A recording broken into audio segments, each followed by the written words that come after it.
মার্কিন বহর আফগানিস্তান ছাড়ার পরপরই দৃশ্যপটে বদরি 313 ব্যাটালিয়ন। রাতেই কাবুল বিমানবন্দরের নিরাপত্তার দায়িত্ব নিয়েছে তালেবানের এই বিশেষ বাহিনী। যুক্তরাষ্ট্রের এলিট ফোর্সের আদলে গড়ে তোলা বাহিনীর হাতে রয়েছে মার্কিন বাহিনীর ফেলে যাওয়া আধুনিক সমরাস্ত্র। প্রথম দেখায় উন্নত বিশ্বের কোনো এলিট ফোর্স বলে ভুল হতে পারে যে কারো। অবিশ্বাস্য হলেও সত্য, আধুনিক অস্ত্রে সজ্জিত এই সেনারা তালেবান সদস্য। মার্কিন বহর কাবুল ছাড়ার পরই দৃশ্যপটে তালেবানের এই বিশেষ বাহিনী। মঙ্গলবার কাবুল বিমানবন্দরে চোখে পড়ে তাদের শোডাউন। সাধারণ তালেবান সদস্যদের মতো ঢিলেঢালা পাঞ্জাবি, পাগড়ি নয়, পুরোদস্তুর আধুনিক সাজসজ্জা তাদের।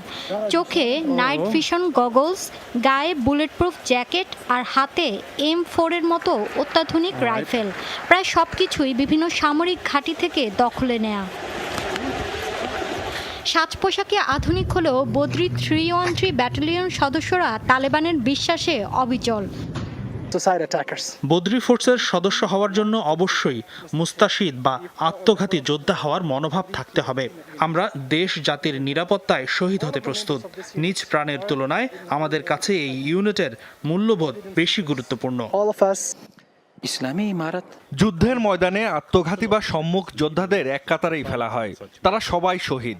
আর কোনো অভিযানের ব্যাপারে সন্দেহ থাকলে অবশ্যই ধর্মীয় নেতাদের পরামর্শ নেওয়া হয়। কয়েকদিন ধরে তালেবানের বিভিন্ন পেজ থেকে প্রচার করা হচ্ছে বদরি ব্যাটালিয়নের ভিডিও ফুটেজ। বলা হচ্ছে চোরাগোপ্তা লড়াই নয়, আফগানিস্তানের নিরাপত্তার জন্য আধুনিকভাবে গড়ে তোলা হয়েছে এই সেনাদের। তালেবান যোদ্ধাদের মধ্যে বাছাইকৃত 1000 সদস্য স্থান পেয়েছেন তাতে। আফগানিস্তানের এই স্বাধীনতার জন্য বদরি ফোর্সের বলিদান এবং ভূমিকা অতুলনীয়। আমাদের জাতি বহু বছর নিপীড়িত, তাই সাধারণ মানুষের সাথে আচরণের ব্যাপারে সতর্ক থাকবেন। নিজ নাগরিকদের ভালোবাসুন, সমব্যথী হন।